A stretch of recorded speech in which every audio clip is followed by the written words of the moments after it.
Waiting for it to catch up. Come on, catch up. There we go. All right, so give me just a couple minutes. We're waiting for Bill Mundhausen to call. I'm sorry I had to push things back a couple of minutes because I had to go drop my car off at the dealership to get a front sensor fixed that I've been struggling with. And so Bill should be checking in here in just a moment or two. So we'll give Bill a moment to call. Oh, well, he started to call, then it stopped. We'll see if he tries it again. We'll just give it just a minute.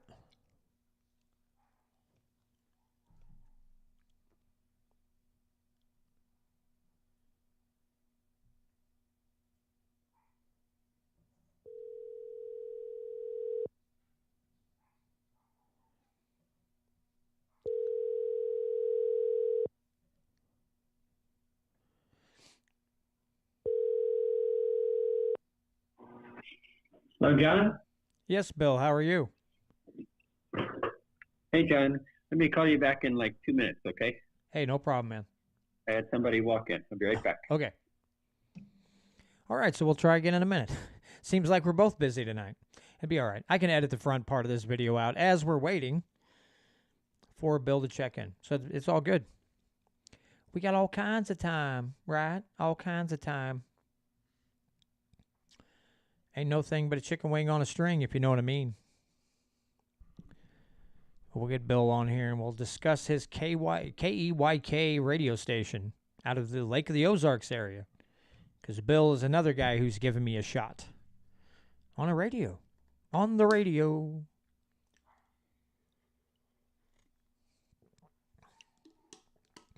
And I apologize because you're going to probably hear about 40, you're going to hear dogs barking and whining and moaning. So beforehand, I apologize if you begin hearing those things. So. Bill Mundhausen. Huh? Hello, Bill. Now, okay. Well, now my phone's doing something stupid. Let me see here. Ugh. Yeah, the Bluetooth screwed up on me. That sounded louder for a second. Okay, now there we go. Yeah, okay. It's a Bluetooth connection, huh? Yeah, the Bluetooth dropped on me for a second, and I switched the audio setting, and now it's back. So, are you ready to go? Yes, whatever ready to go means. Okay, so I'm gonna mute your volume for a second, start the recording, and then I'll bring you in just a moment, sir. Okay, sounds good. Okay. All right, folks. I think we're ready to rock and roll, and hopefully I can form coherent sentences and all that jazz. So, well, let's get this going.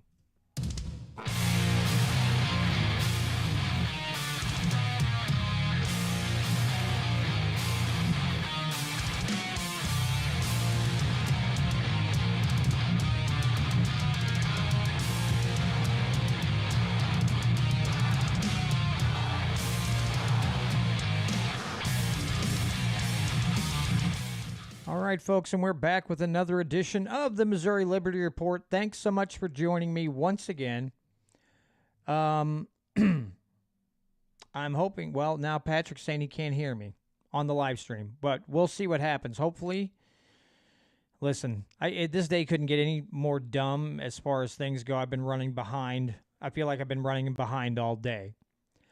But without further ado, Patrick, if you may I don't know if you have to disconnect and try again. Because I'm showing OBS is putting out audio, and I'm hoping YouTube isn't taking a dump. That would be my luck. That would be the day it would go today. But anyway, with me today, I have a gentleman by the name of Bill Mundhausen, who owns KEYK Radio out of Lake of the Ozarks. Now, Bill is another guy that's given me a shot on the radio, but I wanted to bring him on to discuss his radio station because I'd love for my listeners to go check out his web stream. And because you can literally go to keygatheringplace.com or keyradio.live, which if you look in the description section after the video, I will post the links to his network.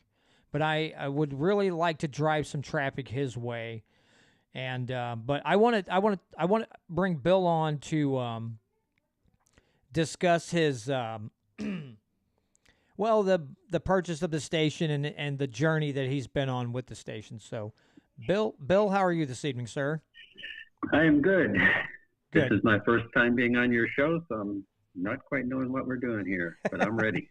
Well, I mean, it's pretty much an open format. I wanted to discuss your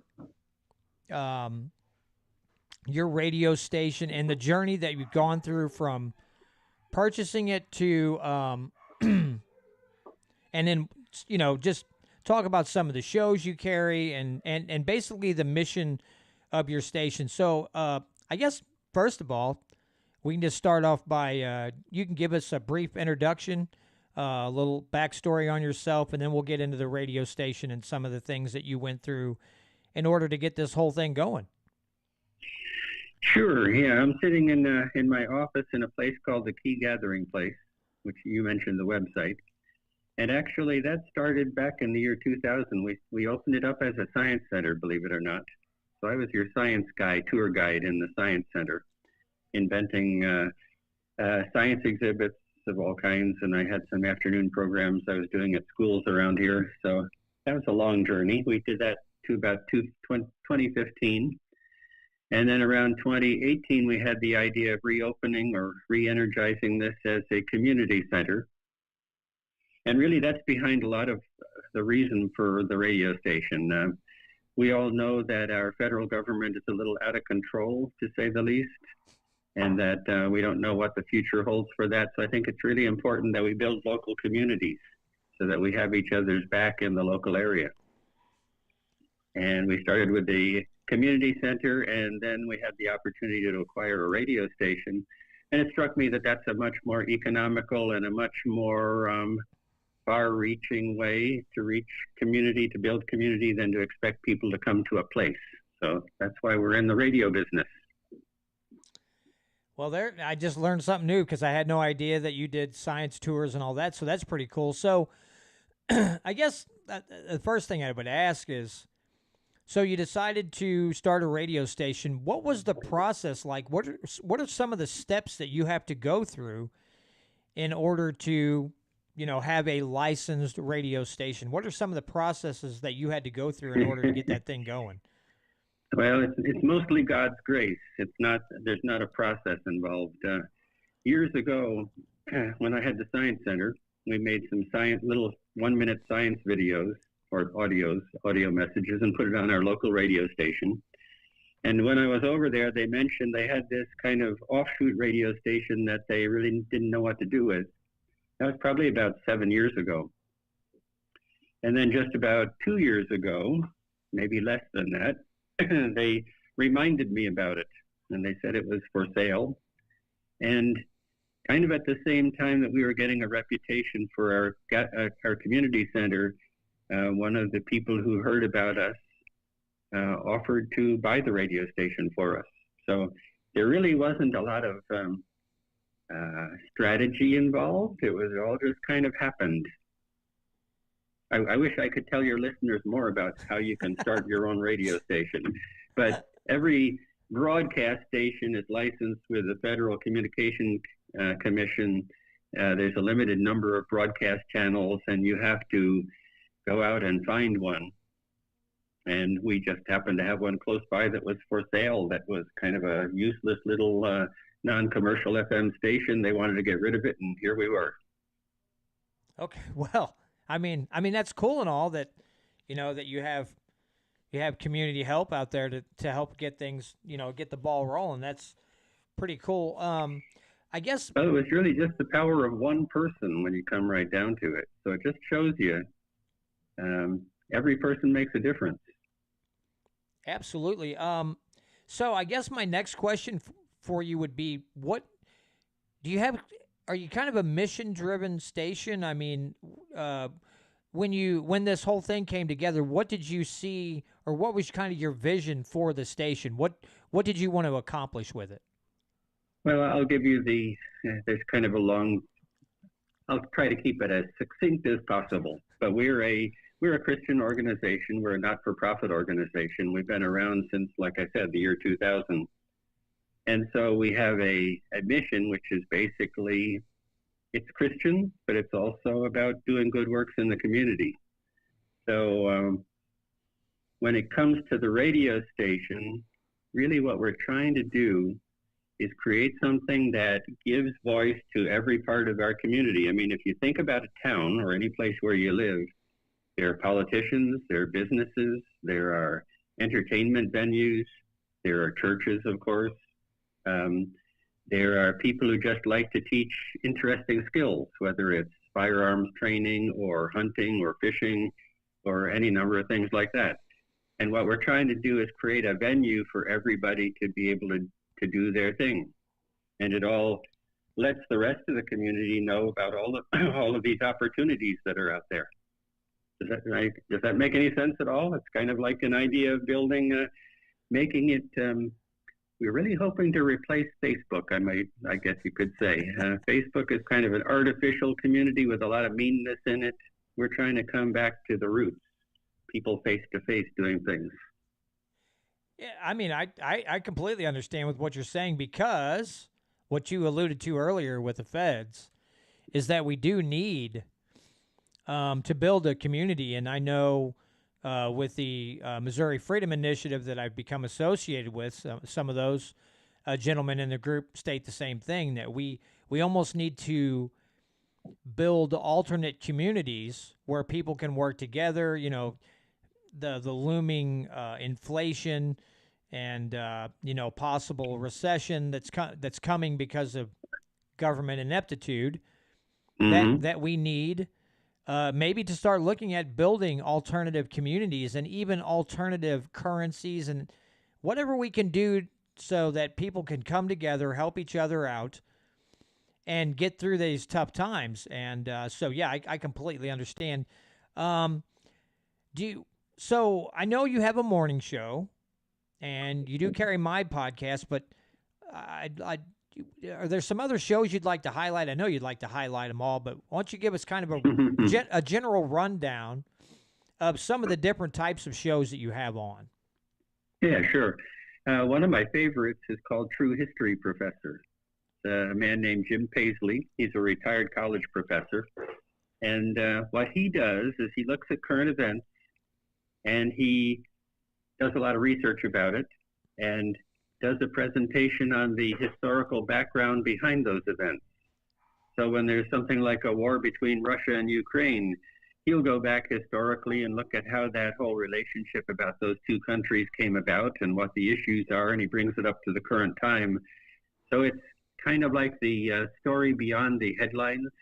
You know, we tend to turn it into something very simplistic, like the big country of Russia is invading the little country of Ukraine, but we don't realize there's a whole story behind that, and that neither side is particularly innocent in the whole thing. So True History Professor does that with every kind of current event story we have, and it's very cool.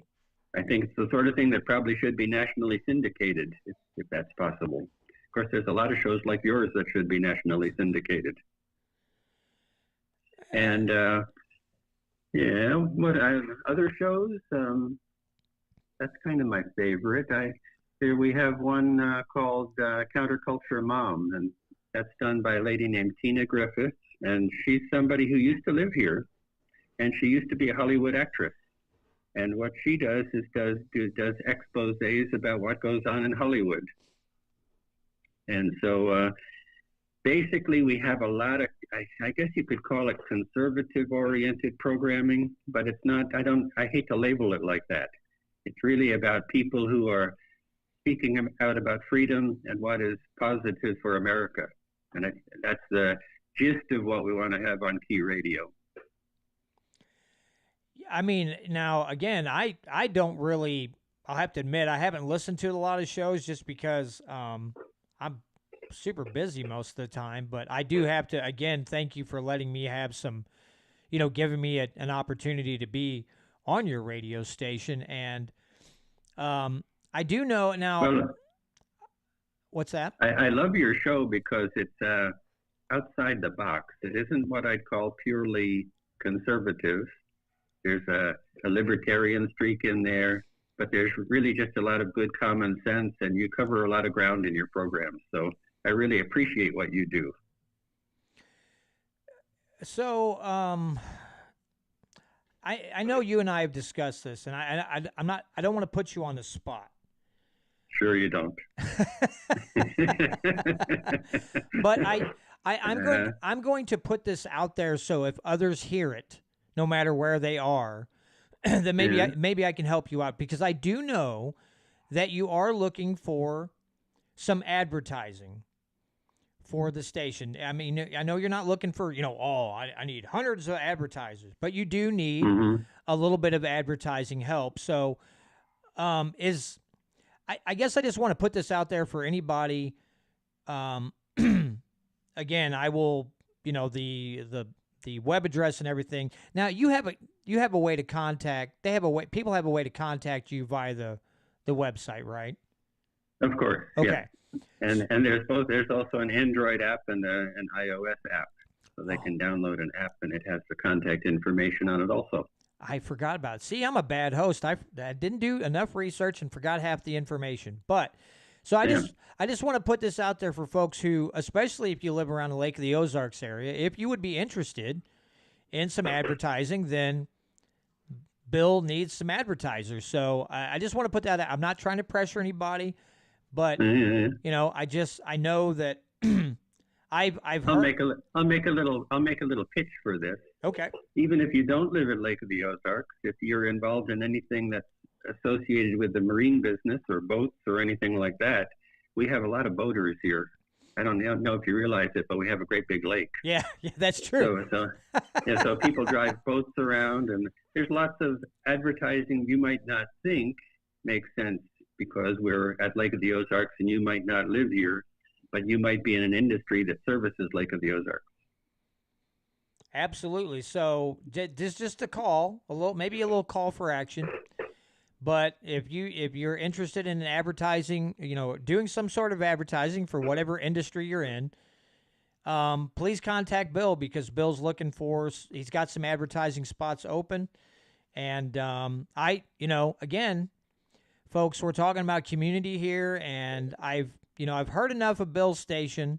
I don't just listen to my own show. I have listened to some other shows, and I can tell you the content's good. It's not a bunch of rubbish. It's not just it's not like turning on most conservative radio where you just hear the Sean Hannitys and the Mark Levins. You get a good mix of a lot of different topics. So if that's something that's up your alley, and again, you're looking for advertising, I would ask that you contact Bill, and maybe you'd maybe get something worked out, because I would like to see this radio station succeed. I would like to see these type of movements grow, and he's been kind enough to give me a spot, so I would like to return the favor and push some traffic his way and get maybe even a little monetary assistance. Again, he's not, I know you're not looking to become a millionaire or some big radio tycoon, but you do have to have money to run a radio station. You do have bills to pay, so there is that. So I got to ask you, Bill, how long have you lived in the Lake area? Since 1994. Okay. I moved here from Los Angeles, of all places. Oh, wow. Yeah. And I moved to Los Angeles from San Francisco, and I moved from San Francisco from New York. Oh, so you've been a big city guy for a long time then. Not really. When I lived in, people don't realize that New York is a big place. So I grew up in a little town in upstate New York called Barrytown, about 90 miles from New York City. So I was a small town kid. But because of the proximity to the city, typical story, my big brother, he moved from our little town and went to New York City to make his fortune. So I got to, on summer vacation, go down to New York and work. So I got to the best of both worlds. I lived in a small town, but I got to experience the big city. Okay. Now, you said you lived in L.A. and San Francisco, so I lived in a place called Simi Valley in Los Angeles, which is about an hour commute to work each day. So it's again another small town on the Oh, outskirts okay. of LA. So I haven't really lived in downtown areas very much. I don't think anybody should do that for any No, length of time, anyway. absolutely not. Because I lived for a very short time. I lived in Westminster, Colorado, which is uh, it's an offshoot of Denver. Now, Okay. okay, Which end of Denver is that on? My daughter lives in Denver. I think it is a little bit east of Denver, if I'm not mistaken. Okay. All right. It's just you know what? I loved waking up every morning and looking outside and seeing the mountains. Thought that was fantabulous. But Mm-hmm. I was used to Owensville. If I wanted to go to the store, it took me 2 minutes. Out there, you might be Yeah. an hour. And it was just like, Mm-hmm. this is not my thing. You know, I know some people love living in a big city because there's all kinds of things to do, all kinds of places to eat, and I get that. But for Mm-hmm. me, that is not okay. If I want to go to the grocery store, shouldn't take me, for two things, it shouldn't take me half an hour. It should be done in 10 minutes tops and be back home in the comfort of my own office or bedroom or living room or whatever. I should not. Mm-hmm. Yeah. I don't want to navigate 10,000 cars to get. Like I said, again, beautiful area. And in fact, I lived out there during some winter months, and I must have been out there in one of the oddest winters because I think the most snow I saw was 2 inches. Is the most snow we saw that winter. In fact, a couple days in February hit like 75 degrees, which out there felt like 80 degrees Mm-hmm. here with no humidity. It was awesome. It's just, Yeah, that's what my daughter tells me. It's kind of dry and high altitude, and so when it's just a little bit sunny, it gets hot. yeah. Now, I got a question from a listener here, Bill. Sure. This is from Patrick at the Missouri Freedom Initiative. He says, has the dynamics of the radio business fundamentally changed at all over the decades? Do you know? Well, I've been doing the radio business for 8 months, so I don't have decades. But I can tell you that what radio is going through now is a lot like what television went through 10 or 15 years ago, where at one time it was all broadcast TV, and then it started to switch over to cable television. And now you have all kinds of entities on the internet, whether it's Disney or Netflix or all of those platforms where you get all your programming from. And you don't even really need TV anymore. You just need an internet connection. And that's what's happening to radio. We still have a lot of broadcast stations and people still tune it in on their car radio. But when they're at home, basically they're listening to radio on the internet.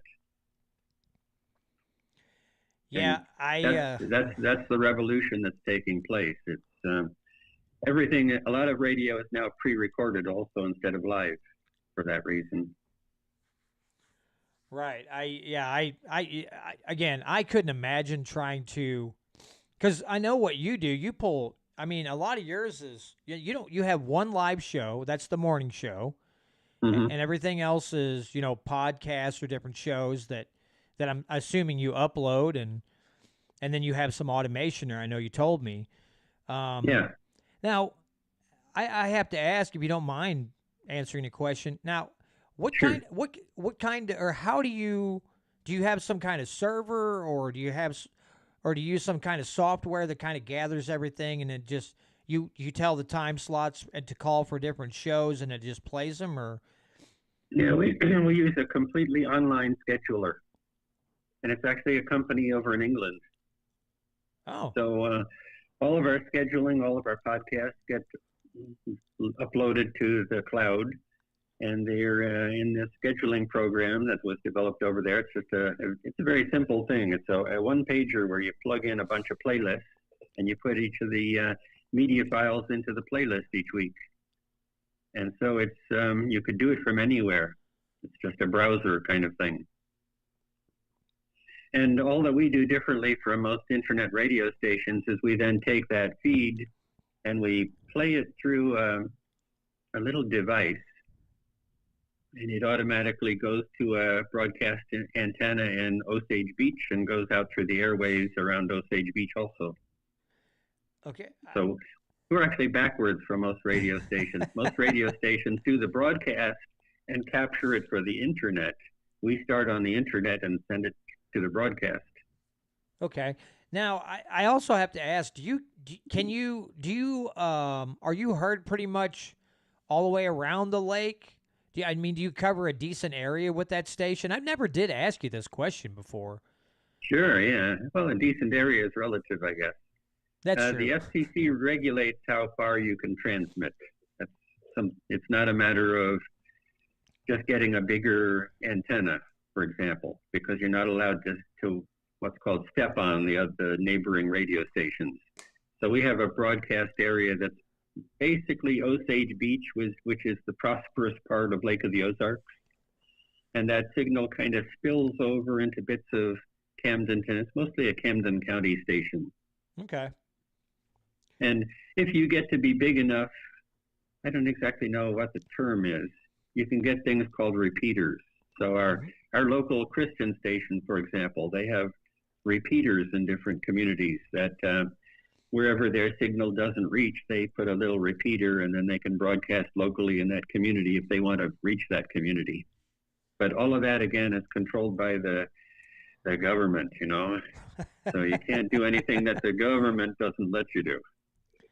And that's the great thing about internet radio. We have listeners in London and Japan because they can hear it anywhere on the internet. Now that is cool. I do know that, speaking of the government and FCC licenses, I don't remember if it was in the 90s or the 2000s, but the FCC took some what they called pirate radio stations to court, and it went all the way to the Supreme Court, and the so-called pirate radio stations won the court case. The Supreme Court ruled that said no, you don't have to have a license to transmit, radio signal. Now, of course, you can get into problems if you're, say you have a town that's 20 miles away and they're on a frequency and they're barely reaching you, but if you're stepping on their frequency and they're an FCC licensed station, they will call the FCC on you and say, hey, this guy's also transmitting on this frequency. Right. But yeah, the Supreme Court has ruled that now again, I get it. You don't want a bunch of trouble from the feds because you're just trying to put out a radio signal that people can listen to.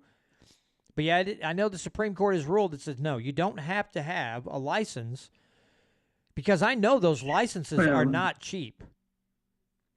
Yeah, they might have ruled that, but still the FCC or the government comes back in and then defines it. What they've done is they have something called low power FM, and low power FM limits it's basically free. It doesn't require a license, but the range is like a mile or two. Mm-hmm. And the way low power FM operators work is they'll set up different nodes around town. So they'll broadcast a mile to get to the next node, and that node can send the signal another mile. But it's such a low power signal, it doesn't interfere with the main broadcast stations. So in practical terms, you really have to have a license. I don't care what the Supreme Court says. Well, yeah, I mean, I understand it. It's another one of those things where you're like, Yeah. I mean, I've heard some people say you don't really have to pay your income taxes because it was never ratified or something, but you shouldn't try not to pay your income taxes. Yeah, you won't like the results. Now, No. I will tell you this. On that note, I don't know if you've ever heard of a gentleman by the name of David Champion. He used to be in Oklahoma. Mm-hmm. He could literally, now he guaranteed it, like in writing, contractual, everything. If you were starting a small business, and let's say you had 10 employees, and you chose to not make your employees pay a federal income tax, that man could do up every document you needed. So if you went to court, laid down all the paperwork, and said they do not have, they were winning all their cases because somehow he found a legal, documented way to say no, they don't. I don't have to take federal income tax money out of their check and send it to you. They're not obligated to do it. And people were just, the judges are like, okay, you know. And does the employee then have to do something to pay their taxes, even though it's not withheld? No, I don't think so. I think it covers the employees as well as the employer. We should let everybody know about this. Yeah, the local talk about a revolution. Yeah, the local station here in town, the local network, they used to carry his show. He had it was called the Dave Champion Show. He may still do it. I'm gonna have to dig it up because you paid him a fee, and then he literally typed up all the documents. You signed them. And it was just like, boom, now you and your employees don't have to pay a federal income tax. And I'm thinking, but it's one of those things, just like with a lot of other topics where most people think, well, you have to pay it. It's the law. And it's like, no, right. there is no law. Sorry, but it is the same case. You have to convince people, just like on a lot of other topics, that, listen, if we all band together, we can defeat this monster. But you got to, rightfully so, people are going to be worried that the IRS agents are going to show up their door and they're going to be handcuffed and hauled to jail. So we know the IRS is pretty dangerous and they have a lot of leverage over us. So that prevents a lot of questioning. But it would be a great topic for a show to figure out what Dave Champion's angle is and how it could be done. Yeah, maybe one of these days, if he's still around, if he's still doing his thing, maybe that's the guy I need to talk to about coming on my. Well, you got good ideas, Bill. I'm gonna have to bring you more. On more often so you can give me some more ideas on some other guests because, right now I'm trying to focus on finding more freedom-oriented candidates for this year's state house elections and all that. And it's sad. That's another thing I'd like to see. I'd like to see a website that you can just that would filter out all the establishment candidates and be like, give it like a freedom index on those who are running for office, and they're like, oh, okay, and just that way I could just have a list every 2 or 4 years, like, oh, I want to interview that one and that one and that one. There is no such thing. I'm getting a lot of word of mouth, which is fine. But they're not easy to find. Yeah, and it would be good if there was a central location because voters need to know. I know one election cycle, I actually went through a process of looking at all the candidates in all the elections and kind of reporting back to my church people about who they ought to vote for because in so many cases, all you have is a yard sign. I mean, it's hard to find what a person's platform is. Especially with a judge, how do you decide which judge to vote for? That's just a strange concept. We didn't vote for judges where I come from. Oh. I always thought judges just did the right thing somehow, not that they got elected by people. Yeah, I mean, I know it's different in every area. It's just like sometimes you have a chief of police, which are appointed, and like here in Owensville, we have a city marshal who's elected, and it's probably been 10 years ago or better that that the city had thought about going to an appointed chief, and I wrote a short letter to the editor and said, no, we don't, because if we don't like what the city marshal is doing, we can elect somebody else, but if they're appointed, kind of hard to get rid of them unless you're, jumping down the aldermen's throats and saying, hey, this guy's got to go or you're going to go. So, It's interesting. In our community, we're having some problems with what people might call corruption among elected officials. And just the fact that you elect people doesn't necessarily mean you can get rid of them. That is true because we got some in the state houses that are proving to be thorns on the side. We got some of them everywhere. We got them at the federal government, too. Yeah. It's the fact that building these networks like you've built with some help, Bill, is educating people because that's the hardest part. It's easy to get It's not just about Key Radio. We should have these kinds of small radio stations everywhere that are strictly community oriented and have community presenters and people who are telling the story of that community and revealing things that are taking place that need to be revealed. Yeah, because like I said, it's easy to get people to vote, but to get people to research is hard. Educating them. Sometimes, if they want to hear the message, that's one thing. But some people don't want to hear the message. They're stuck in the old. Well, I only vote for Republicans, or I only vote for Democrats, or some people I only vote for Libertarians. But it's like you gotta do better than that. We got to be better than that. We have to be more knowledgeable, and we've got to put in some time and actually read and take some time to think on things before you make a decision. But yeah, I did think of something about radio stations, though, that it's just in case anybody out there is interested, you don't really have to buy a broadcast station. Like I said, radio is going toward being an internet medium. And for a very, very little investment, you can operate an internet radio station that has international reach. I think for the internet radio portion of what we do, our cost is about $150 a month. Yeah, it's incredibly inexpensive.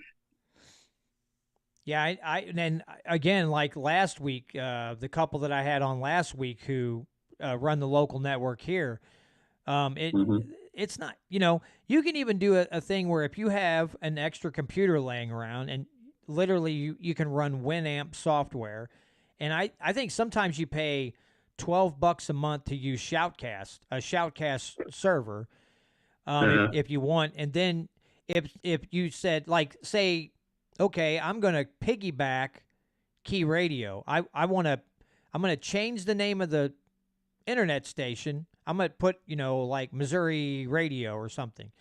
But I can literally just pull your stream in through Winamp and then push it out on my own channel, which in turn gets more listeners to your station because I'm just piggybacking. I'm just taking your stuff and putting it on a stream, because I did that with a couple here in town. I had my own Shoutcast server for a while, about a year or so, and I ended up shutting it down. But I did do that for a while, and of course I asked if it was okay first, because that's their baby.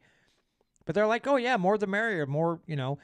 Sometimes that's all we need, because some people might find you, and other people's might do a different keyword search or whatever, and run across somebody else. Now, still the same, still the same shows and everything. But I don't even, that's the thing. If people want to do their own radio station or internet radio and do their own thing, fine.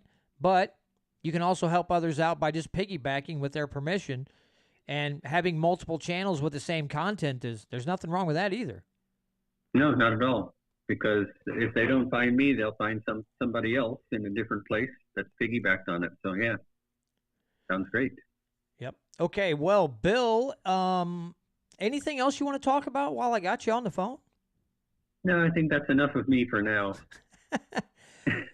Well, again, I'd love to come on again sometime when you need something. Yeah. Absolutely. I mean, as I'll tell you what, if something big happens, or you want to, if you have something that you'd like to get more people to hear, some important message or something like that, you let me know. You email me, you call me on the phone, and if there's even if it's 10 minutes, it doesn't matter how long. But if there's a hot topic you want to cover, and you want my folks to hear it over here in download land or on YouTube, you let me know, and I will set aside some time for you to discuss whatever you want. But again, that sounds like a deal, and it goes both ways. And just to put another bug in your ear, I guess, one of the things we do periodically is we do like a 4 or 5 minute, we call them key opinions, where we talk about something that's relevant to the community. So if you have those kinds of things too, get them to me, and we can play them on the radio. Oh, okay. Kind of like an editorial. Absolutely. I will let you know if I come up with something that burns burns Yeah. burns my butt a little bit, then I'll yeah, because I can do 4 or 5 minutes pretty easy. I know. Well, I know. Bill, I really, really, again, I want to thank you personally for adding my show to your mix. I really, really appreciate it because this helps me spread the message to more listeners. So, Okay. a lot of thanks for that, and a lot of thanks for what you do. Again, as you stated, we need more community-based radio. So, much thanks for what you do, sir. And like again, hopefully I'll be in touch again soon. And if you got something important you'd like to get off your chest, you just let me know, and we'll have you back on. Okay. Thank you very much. Yep. Thanks for having me on tonight. Have a great evening, Bill. Okay. All right. Take care. Bye-bye. All right, folks, that was Bill Mundhausen. Again, he runs KEYK out of Lake of the Ozarks, and you can find them at keygatheringplace.com or keyradio.live. When I get done with the show, I will put the links to that, or the link, because either way you hit it, it's going to take you to keygatheringplace.com. Again, there's a play button, I think, pretty close to the top. And then you can also do a search. It'll show you the broadcast schedule for the station for each day. I'm on Tuesdays and Thursdays, 3 times a day. At like 2 a.m., 2 a.m., 10 a.m., and 6 p.m. But he's got a lot of interesting shows, a lot of different content that I think some people might enjoy. And again, because he's been so kind to give me a slot on his station, I would appreciate if I could, push some traffic his way. Interestingly enough, a little backstory there. I was, I'd done a couple of Missouri Liberty reports, and it was on bills that I found interesting. One of them was SEPA, and one of them was something else. I don't remember what the other topic was. Oh, I know what it was. Someone was pushing a bill that for every new regulation put forth in Missouri, 2 had to be eliminated. And so I interviewed that rep about that about his bill. And I went ahead and stuck him up on Spreaker, just in case. Now, Bill was doing a search for Missouri-based podcasts and Missouri-based shows. And he emailed me and said, hey, I'm starting a station, it'll be a little bit. Could I carry your content? Sure, why not? Awesome. And then what happened was I ended up doing both. I was doing the Push for Liberty and Missouri Liberty Report, and then I decided, screw the feds, let's do the Missouri thing. And again, it was a very good decision on my part. Because now that I've started this, I'm meeting people like, Scott Ganai, Voodoo Queen, Patrick, Caleb, Casey Rich, Casey Pemberton, Grant, Gary Ride. All these different people I'm meeting now, and I'm getting the knowledge, and I'm learning things, and then I get to pass that on to my audience. So this is literally, as far as podcasting goes and streaming goes, this is literally the best decision I've made. I mean, tied with the fact that I decided to get back on and start at it again.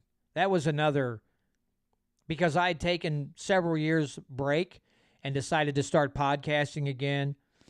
And it was one of the better decisions I've made. And then doing this and getting involved with people like, again, with Patrick and meeting all you folks. It has been a dream come true. Because you all make my life pretty dang easy. I'm not going to lie. You guys make my life easy because I can join a live stream. Again, Thursdays and Sunday nights, which I'll have a link to the Missouri Freedom Initiative's YouTube channel in the description after I'm done recording. There'll also be a link there. But Thursday nights and Sunday nights at 7:30 p.m., if you look up Missouri Freedom Initiative on YouTube, you too can join in on the live stream. And you can ask questions, and you can learn about what's going on in the legislative session and what's going on behind the scenes a little bit. And then you can educate yourself. That will help you make the right decision when it comes to, I don't know, we've got elections coming up. Maybe you'll hear about a more freedom-oriented candidate that's running for office. Maybe you'll hear something about, that. Things of that nature. So, again, so happy that to be carried on two radio stations, three internet networks, and then having the opportunity to join up with Patrick and his gang. It's freaking amazing. It really lifted my spirits. Your guys, again, you make my job easy. Learn a lot of things. I can pass that on to my audience. And hopefully, I don't feel like I'm very I'm very inspirational as a person. But I'm telling you, I'm not a super smart guy. This podcasting thing's pretty easy. You don't have to have an expensive setup. You don't have to have an expensive computer.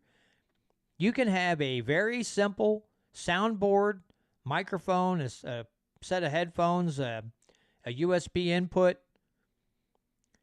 and you can get free recording software called Audacity. And, you can get Spreaker for, I think bottom end is $8 a month or $10 a month, and that's 100 hours of storage and things like that. But I hope at some point that we can inspire more people to talk about the message of freedom and liberty, and not just all over the world, but more voices in Missouri. We need more voices all over the state. And if you can get on a radio station, a local one, where, and then an internet stream as well, where more people will find you, more people will hear that message, more people will be educated, the easier it will be to get freedom back in Missouri. And I mean more freedom. Because New Hampshire today posted that they passed a SAPA law, basically. And they were saying, it's your turn now, Florida. And, of course, somebody said, hey, do you want to blow up their, you want to get in there and post some comments, blow up their, raid their comment section. So I quoted the tweet and said, in Missouri, we did it better because we penalize officers who enforce unconstitutional gun laws here in Missouri, $50,000. And I said, in a couple years, we're going to be more free than New Hampshire. Our real estate prices are lower, and we don't have to recruit freedom lovers to our state. But I also say that as a challenge to you who are listening right now. Get involved.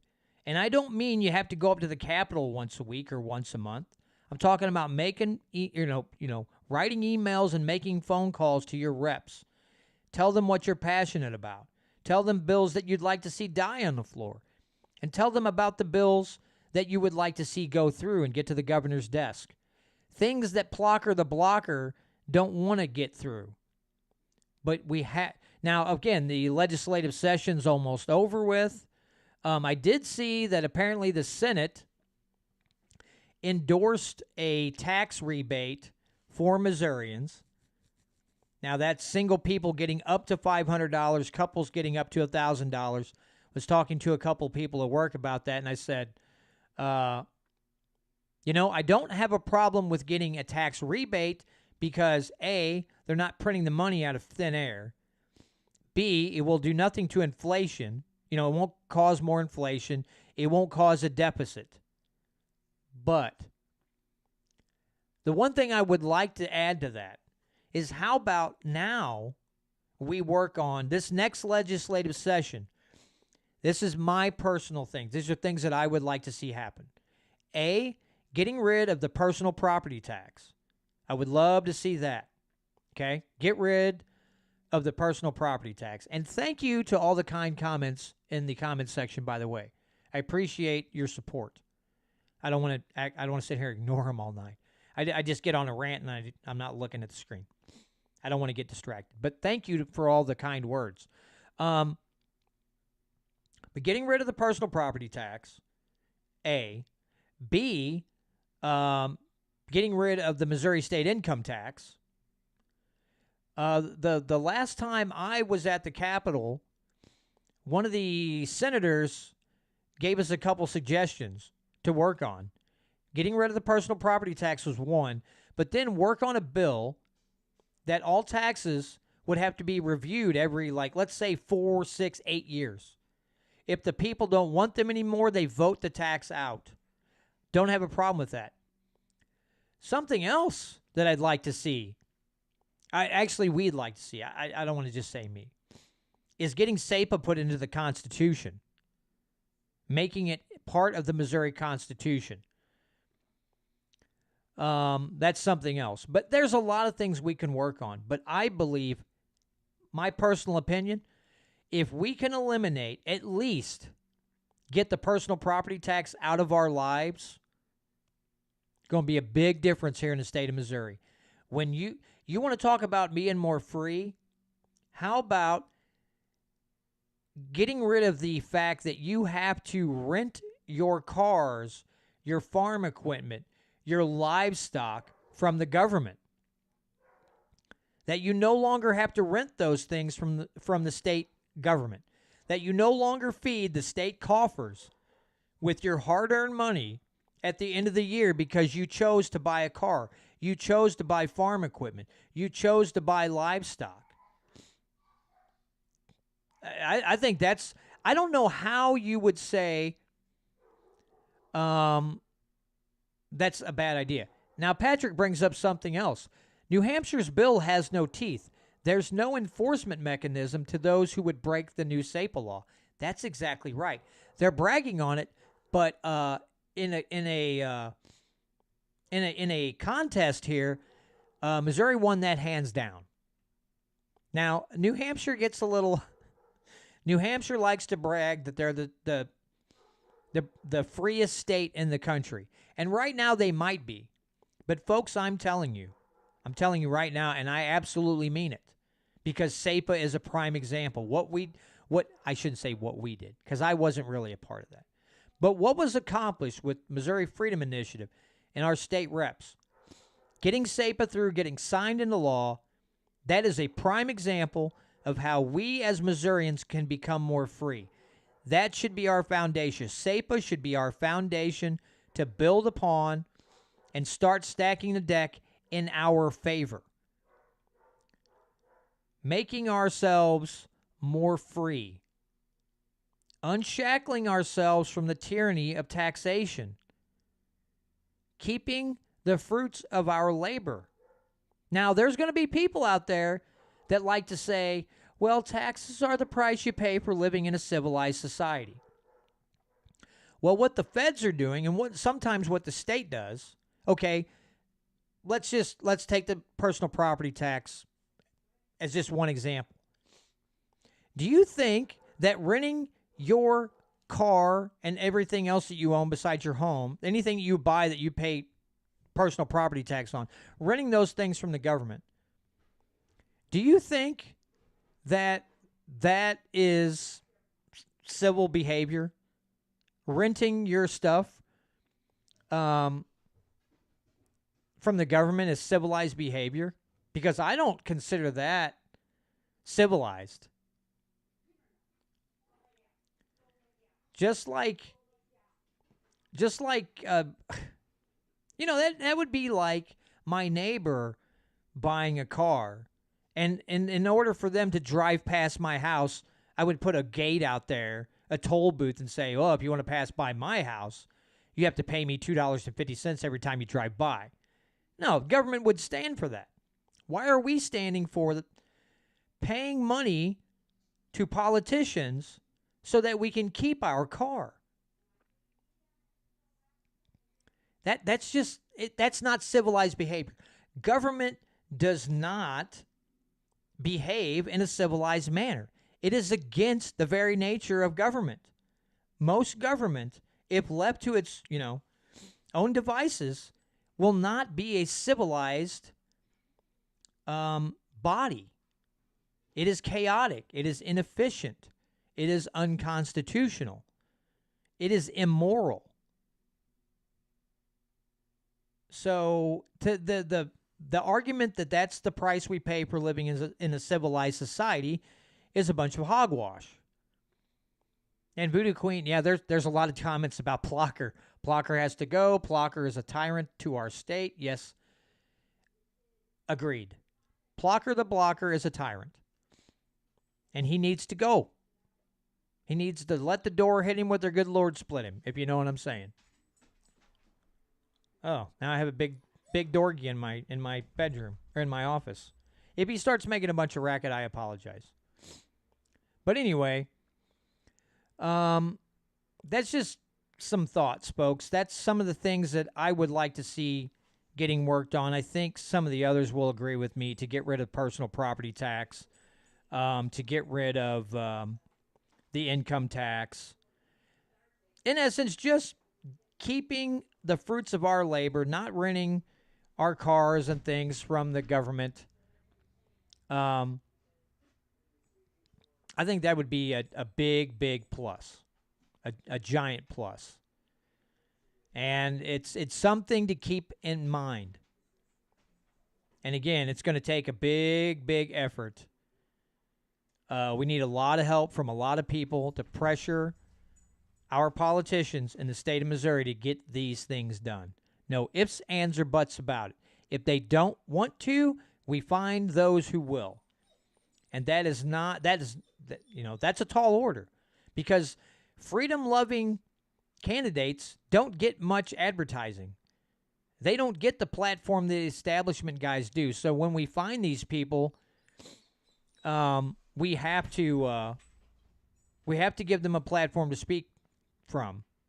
And that's part of why I'm doing what I'm doing. If you find them, you let me know. Now, I have gotten a couple suggestions. Now, again, this is me. This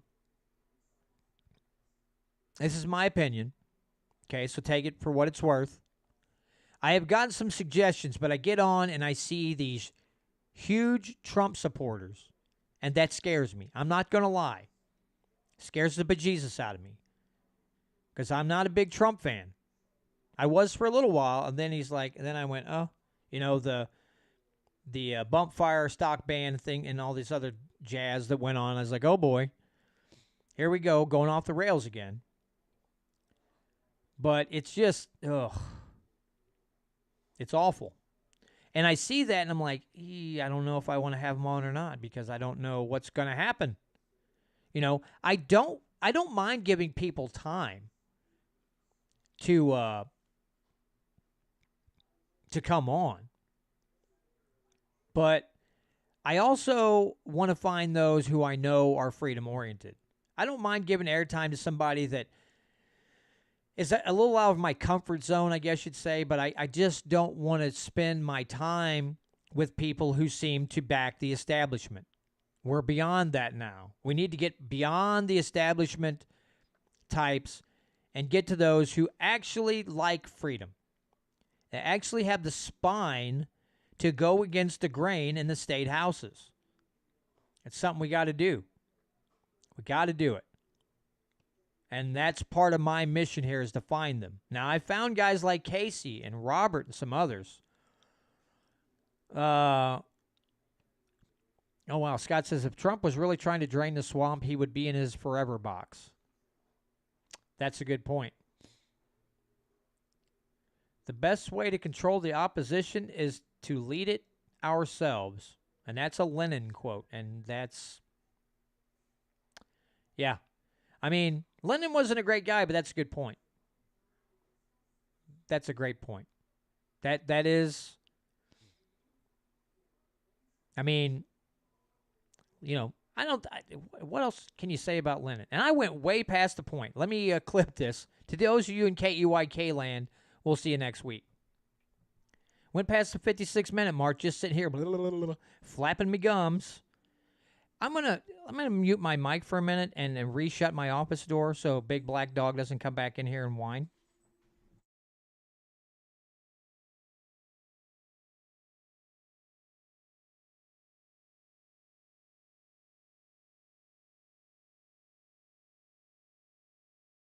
How's that for a station break? Pause for a station identification. Anyway, so yeah, just again, folks, I want to see. I can't wait to see what we might be able to accomplish the next legislative session. I really can't wait to see what we can get. We might be able to pull off. Again, it's going to be some work. It's not easy. It's not easy fighting government and the stupid that is government. That is not an easy task. But again, with SEPA, it was proven that these things can be done. Now, that was an 8-year battle. Okay, I'm not saying this stuff gets done overnight. You don't lose your freedoms overnight, and you sure as heck don't gain them back overnight. But you cannot deny that it is a battle worth fighting. When you see the end result and you're like, oh, whoa. When you see the feds, prosecuting attorneys, sheriffs, police chiefs throwing a temper tantrum, you know you're right over the target. You are right over the target.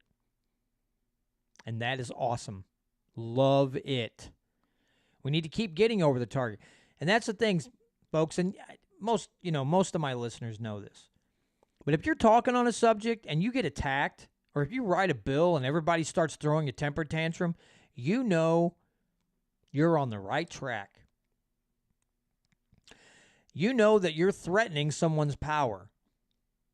And so when you see that response, that should tell you automatically to dig your heels in and fight a little bit harder. Make another statement. And for those that choose to keep fighting, you figure out a way, maybe you can get that person to not win the next election. Now, sometimes that's a tall order as well. And Warrior Class 3 says, we need a way to reach every voter in Plocker's district. The people in his district have got to know the kind of crap that he's pulling. Guarantee you, the majority of them have no clue, because a lot of people in this state sit back. They think, and it's not just at the state level, this is the federal level too. People think, well, my guy's in office, I don't have to worry about nothing. That is absolutely false. Just because your guy got in, I was saying this when Ron Paul was running in 2012, because it looked like,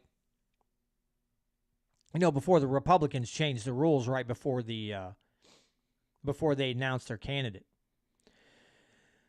it looked like he had a real shot. And the message that I had at that time that I told my listeners was, listen, even if Ron Paul wins, our job is not done. That's one dude.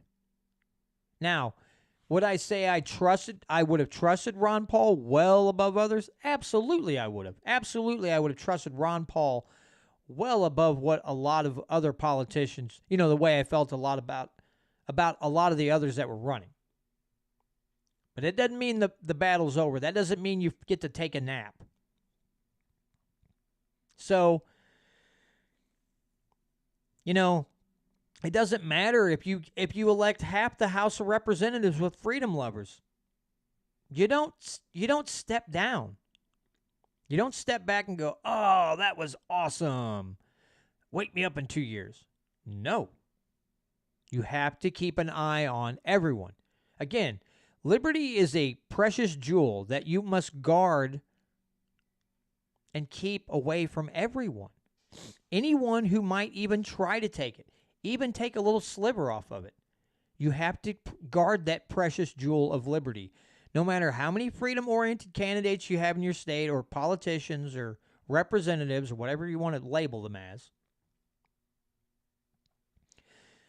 you have to guard that precious jewel of liberty at all times. You can't just set it down on the coffee table and go, it'll be fine now. I can go in the kitchen and make me a sandwich when I come back. It'll still be there. And leave the door wide open. It might not be there. You might come back and be like, anybody see my jewel of liberty? So we we got to keep our nose to the grindstone on this thing. And is it fun all the time? No. Sometimes it's infuriating, especially with the Plockers of the world. And Ganai says, at this point, our Constitution, our U.S. Constitution, is just words on parchment. Yes. Some people get really upset when you talk about this because people, again, I think the Constitution is a great document, but you have to have politicians who recognize that the Constitution is there to limit their power. If they don't realize it, it's meaningless. So not only do your elected officials have to understand that the Constitution is there to limit their power, not to sit here and twist words to gain more. You also have to have the electors understand that the Constitution is there to limit their power. Limit the government's power. Not the people's power, the government's power. So if you have an electorate that doesn't understand that, and you have politicians that don't care about it, the Constitution is just a piece of paper. It is powerless. Because unless God Almighty comes down and just starts shooting lightning bolts into all these corrupt people, what example are you going to set? How are you going to get them to recognize that, hey, that Constitution isn't just your personal toilet paper? You're supposed to be paying attention. You're supposed to be abiding by it. So don't be a douche canoe and do what it says. I don't want to have to call you Mr. Bassengill, but I will.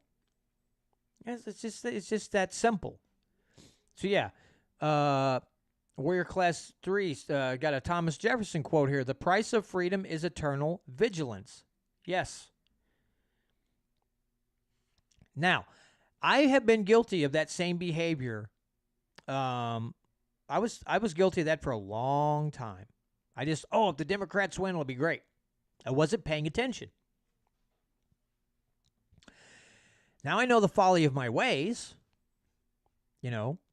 but for 30-something years, I didn't pay attention. I didn't pay attention to politics in general. And if I did, it was all the federal. It was nothing in the state. Didn't pay attention. Didn't care. And I wish that I had paid attention sooner in life. I mean, I think we all regret, not everybody got on the freedom train at an early age. Some people did, and they're the fortunate ones. They're the smarter ones, or the ones that paid attention earlier on in life. And then there was those of us who balked and farted around and then suddenly went, oh, it's really screwed up worse than I ever thought. So it's just one of those things. You got to pay attention. And you have to keep paying attention.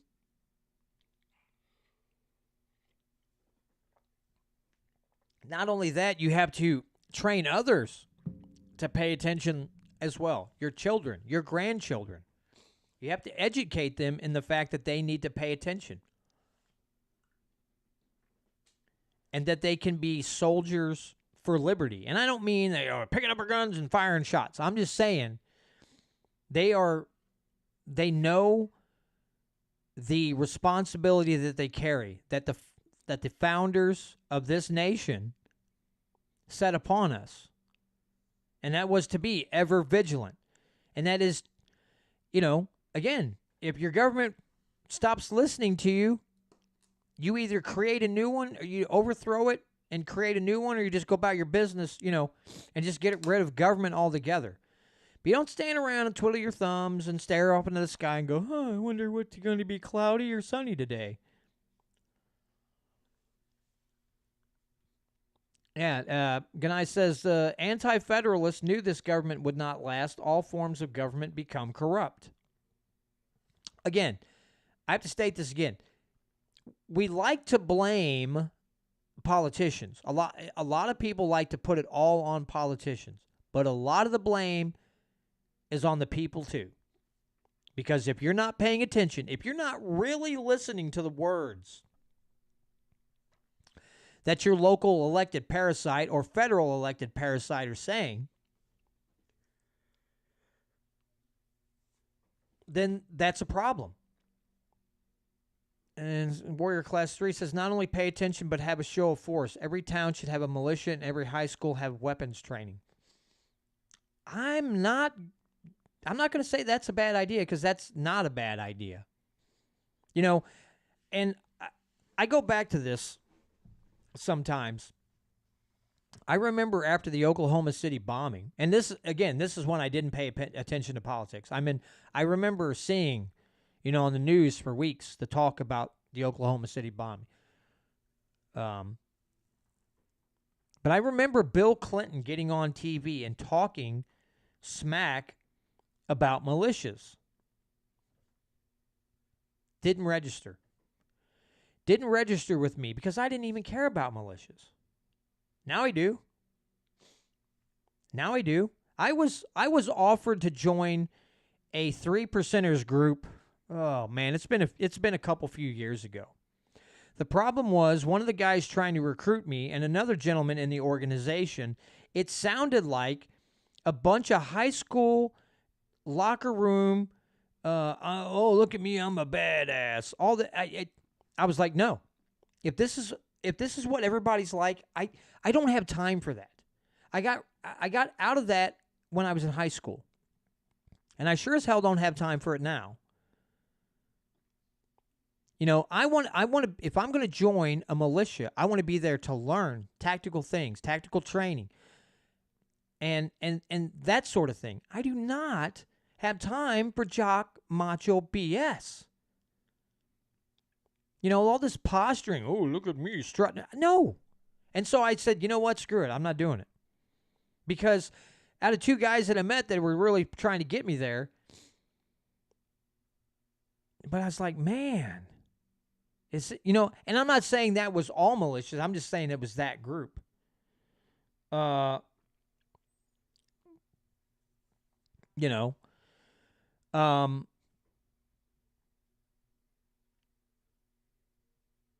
just didn't even take the time to get into it. And then both those guys ended up dropping out of it, I think, too. And it's not because of them. A lot of the guys weren't being very, they weren't showing up a lot of the meetings. And, some of them got married and then just, the membership just kind of started fading away.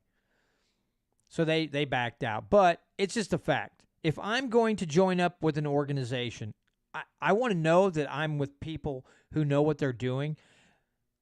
I'm just saying, if you're going to come at me and say, hey, why don't you join our militia or join our group, and you come out with this jock, macho, posturing, high school locker room crap, I'm out. I'm out. Because to me, if that's all you're going to do is just flap your gums about how big of a, badass you are, that doesn't prove anything to me. I don't care. I'm a small guy. I'm 5'6" and 145. I know that most grown men can pick me up and snap me over their leg. I get that. Doesn't impress me. Does not impress me. I don't care. I could give two craps less about what you can do to me. Again, I know I'm a small guy, and if I hit you, it'd probably be like getting hit with a feather. I understand that. I still don't care. Okay? Don't give two rats butts. What I do care about are people who are knowledgeable, people who know what they're doing, people who lead by example, people who can show me and help me relate that information to others. And people, like Sam and Trish at MO Liberty Radio and people in the Missouri Freedom Initiative, things like those people lead by example. Those people are knowledgeable, they're willing to help, but they're not all like, look at us, we're all awesome. And get up and start flapping their gums, and that's just a turnoff. That's an instant red flag for me, and I'm just like, nope, I'll see you guys later. But I don't get that vibe from these guys. That's why I'm sticking with them. Because they've been kind enough to bring me in, kind enough to make me a part of their group, and they don't sit here and go, well, you're not as awesome as us. Listen, I know I'm not as awesome as they are because they've been at this longer. They know more things than I do. But they don't sit there and cut me open and just rub salt in the wound. They're like, hey, we'll help you out. We'll show you the ropes. Great. Awesome. Thank you. And I will, in turn, try to pass that knowledge along. So when Bill was talking about communities earlier, you know, that's vitally important. And if you listen to the live stream the other night, we were, not this past Sunday, but I think a Thursday or the Sunday night before. Or not this past Thursday, but either Sunday night. I think it might have been the Sunday before, last week Sunday. I was talking about, Patrick asked me a question about what we're doing, kind of what the importance of what we're doing here in the state. And I think, honestly, and this is not to brag, but that is probably the most intelligent answer that I've ever given to a question in a long friggin' time, Patrick. Because normally when I start talking, the words fall apart. And I start making sense. I start saying things, and I stutter, and I stammer, and I sound like a fool. That's probably the most intelligent I've sounded in weeks. But then Caleb chimed in. He said, this is when we look at alternate communities. Now, I know that Sam Britton, here with MO Liberty Radio, he went to some city council meetings and said, when this whole beer flu crap was going on and the lockdowns, he said now might be the time to look at alternative currencies, alternative forms of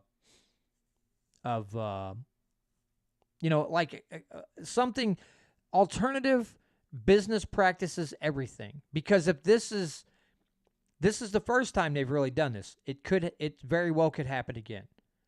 So we need to look at ways of supporting our local businesses, and we get the goods, they get some money, everybody's happy. That's one of the things we need to look at.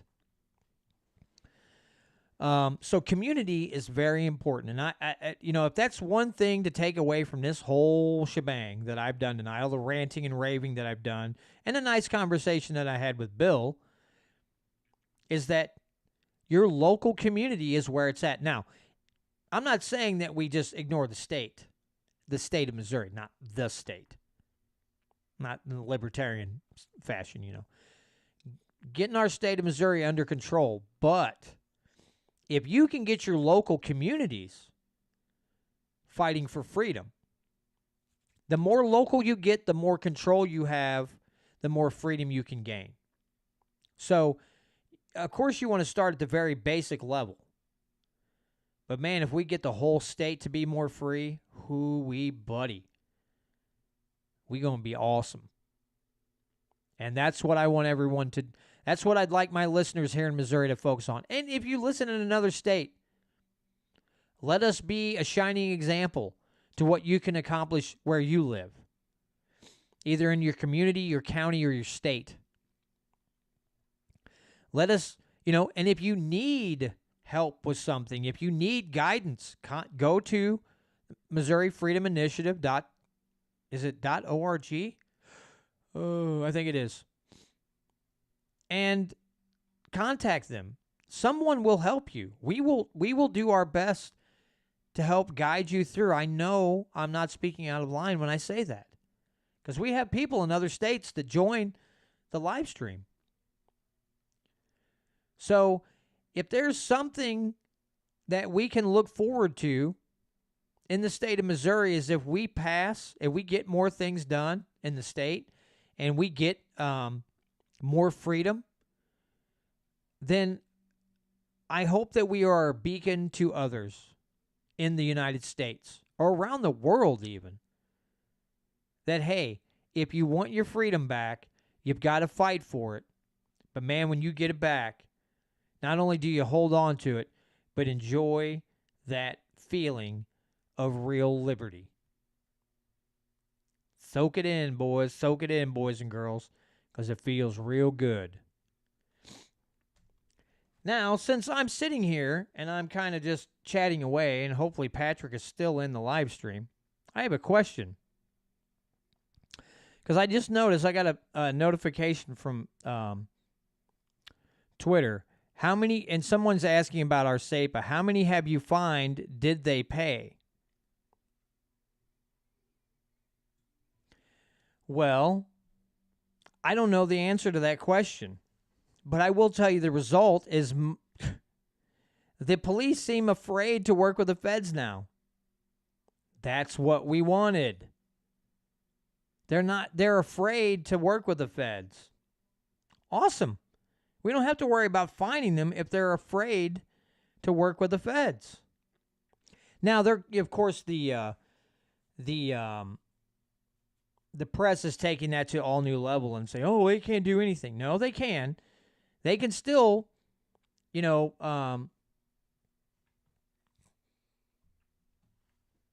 can still arrest people for murder. They can still arrest people for gun crimes. Can I say it one more time? How many, somebody replied on Twitter, how many have you fined? So how many police officers or law enforcement officers have been fined, and did they pay? I don't know of any examples of that yet because, again, they're like, not helping. That's the point. That's the point of SEPA. Where the ATF and the FBI and everybody isn't here running around, gung-ho, overstepping their bounds. Oh, it says the department is fined for each count. Okay. I still don't know of any examples because a message was sent. Stop playing patty cake with the feds. Stop calling them in for everything. Stop taking, you're going to lose some of your little federal dollars. Good. Because we got our freedom. We kept more of our freedom. I believe there's only one case where he is claiming a SEPA infraction. I don't know. I haven't seen anything in the news, so I don't know, and I haven't looked into it. If I do find something, I will tell you next week. Or I'll put, I'll post a reply on Twitter as well, but I'll make sure I cover it next week if I do find an infraction against SEPA. But if the feds aren't running around all over the place tearing up Jake, what's the problem? Because there was already people like poo-pooing it. It's like, oh, the courts will strike that down, so it was a good try. I don't know why all these people have to be Debbie Downers. That's just an excuse. Well, we're not even going to try it in our state because it'll just get smacked down. How do you know? How do you know? How do you know if you won't try? How do you know if you don't send the message? Because here's the thing. If we have several more states with this same legislation, feds are going to have a problem on their hands. And that's a good problem for us to have, which means their power is reduced. There's less states where they can come in and trample on people's rights. That's not a problem. That's a good problem to have. It's a bad problem for them. It's a great problem for us. And that's all I care about. Creating more problems for the feds. Making it harder for them to be tyrannical. That's why you want your state free. And that's why we have to get rid of the blockers. That's what we got to do. That's why we're doing this. That's why I'm doing this. That's why Patrick and his gang are doing this. More freedom. And with that, I'm going to call it an evening. And thank you all again for joining me for the Missouri Liberty Report. Thanks to all those who were commenting in the live stream.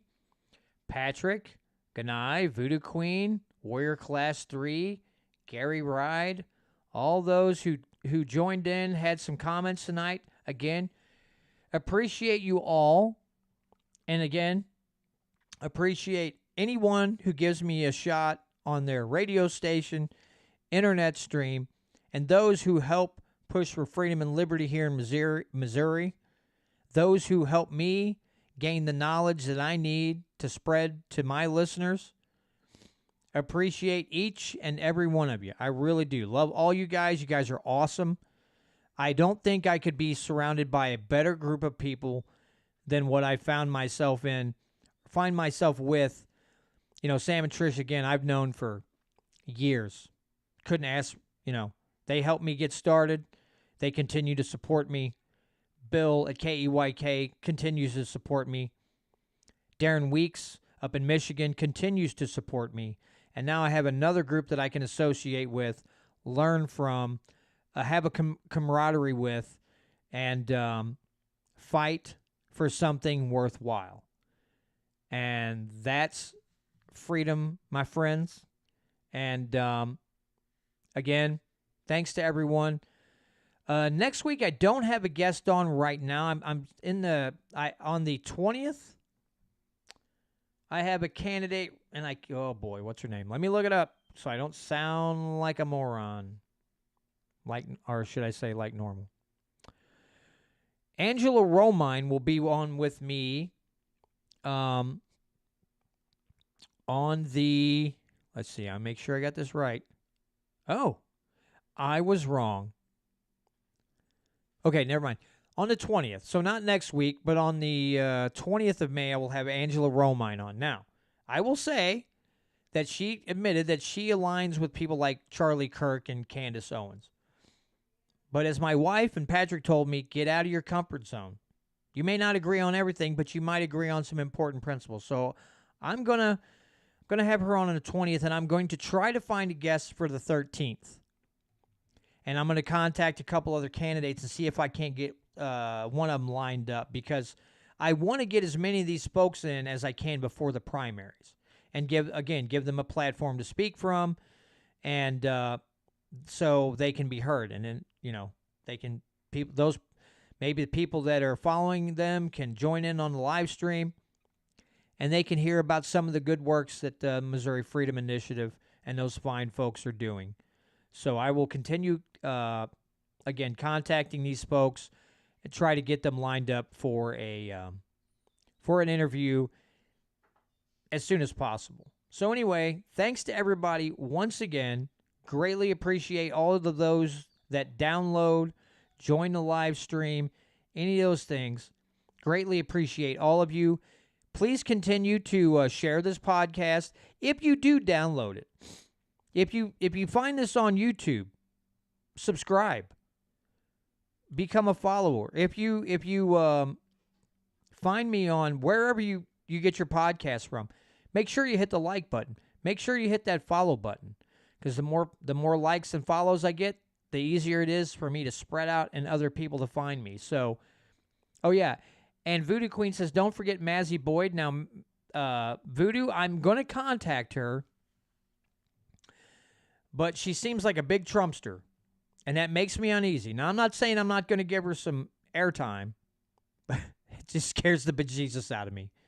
So I will be in contact with her. Actually, I'll do that as soon as I get done uploading and everything's done. I will send her a message and see if I can't get her on for an interview here pretty soon. All right, folks, that's going to do it. Again, thanks so much to everybody who listens, who watches, who downloads. Greatly appreciate all of you, and take care. And again, Thursday nights, 7:30, Sunday nights, 7:30, until the legislation session's over, and then they'll go to once a week. But look up the Missouri Freedom Initiative on YouTube. Join them on the live stream. Feel free to comment. Join the group. Join those who are pushing for freedom and liberty. All right? Take care, everybody. Have a great week, and we'll see you next week. All right, all of you in YouTube land, again, thanks for joining in with me tonight. Greatly appreciate you joining in and all the comments. I have to say, since Patrick convinced me to go from Facebook to YouTube, I get way more interaction on the YouTube side than I did on Facebook. Like, way more interaction. So I really appreciate you guys coming in. Makes my show easier, too, because I've got people, chatting over here to the side. I can look at my other screen. You guys help me with questions for my guests and the comments and everything. So Much appreciation to you all. So yeah, Voodoo's not real confident either. Okay. I mean, that's fine. I'll have her on. I'll give her some airtime. Maybe she's better than what we think. I don't know. But I have to admit, if she starts saying all the Trump things, I'm going to have a hard time, like, keeping my composure. I don't know. It makes me a little queasy. I might start vomiting. I have a trash can next to my desk. You might see me just ducking out of screen while I'm throwing up. But I will have a short conversation with her and see what she has to say. I don't want any more establishment people. We have enough of those. We got the Plockers and the Schatzes and the Rowdens and all those, and I really would like to keep as much of that trash out of Jefferson City as we possibly can. And I know you all feel the same way. I know you all feel the same exact way as I do. But that's the thing. A little creeped out by it. Yeah, Warrior Class 3 says, I don't do CIA book. I still do. I don't post much on my Missouri Liberty Report page on Facebook like I used to. I probably should post some updates and remind people that I'm still doing a YouTube stream. But I don't post on there like I used to. Now, when the Roe versus Wade verdict came down, I did... I'm not going to lie. I tried to stir the pot a little bit because I basically said it should have been a states' right all along. It should have been a state issue all along, not a federal one. But, I did remind them of Margaret Sanger and people like her. People that Hitler looked up to, those kind of people. I did kind of say, you are kind of a eugenicist if you're backing this and think Margaret Sanger and Ruth Bader Ginsburg were great people. You're kind of eugenicist. I did stir the pot a little bit. Couldn't help it. That's the way I see it. They get offended, they get offended. I mean, I'm sure they're offended by everything they see anyway that doesn't go with their own thoughts that were given to them by someone else. But, I just put my 2 cents out there. It is what it is. But yeah. Anyway, thanks, folks. We'll see you next. Well, actually, I'll see you all Sunday night on the live stream. And, I was so quiet Thursday night because Liberty Down Under and the you have to register your Nerf gun thing really blew my mind. Like, it threw me way off. I couldn't, because all I wanted to do was curse and get up and jump around and act like a fool. And so I was like, I'm just going to sit here. I shut my mic off for a while because I almost lost my freaking mind. But, it is what it is. So, anyway, I'll see you all. Hope to see you all on Sunday night in the live stream. And other than that, have a great weekend, everyone. And we'll talk at you later. Adios, muchachos.